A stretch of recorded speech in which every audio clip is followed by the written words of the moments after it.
आप देख रहे हैं वासुदेव ब्रेकिंग न्यूज़। जी नाज़रीन, हम आपको ख़बर दें, ये अपडेट कल की है, ख़बर कल की है और ये फ़ैसला है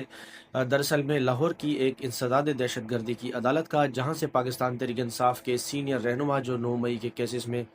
पहले से ही 10-10 साल की सज़ाएं उनको हो चुकी हैं, कुछ तो नाअहल भी हो गए हैं। फिर से लाहौर की अब अदालत, यानी इससे पहले सरगोदा, फैसलाबाद और अब लाहौर की दहशतगर्दी की अदालत से भी डॉक्टर यास्मीन राशिद हैं, मियां महमूद रशीद, सेनेटर एजाज चौधरी साहब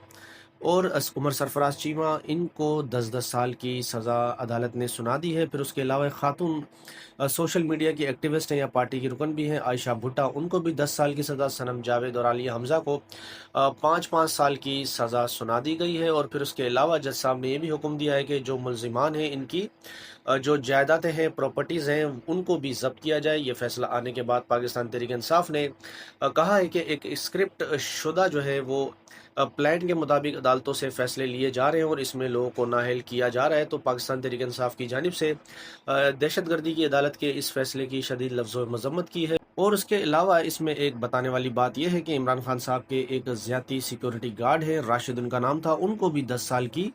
सज़ा दे दी गई है अदालत की जानिब से। ये याद रखें, राशिद जो इमरान खान साहब का ज़्यादती सिक्योरिटी गार्ड है, ये इमरान खान साहब को जब 9 मई वाले दिन इस्लामाबाद हाई कोर्ट से गैर कानूनी तौर पर अगवा किया गया था, तो ये वहाँ मौजूद था, लेकिन इनको शादमान टाउन के थाने में गाड़ी जलाने के केस में 10 साल की सज़ा दे दी गई है।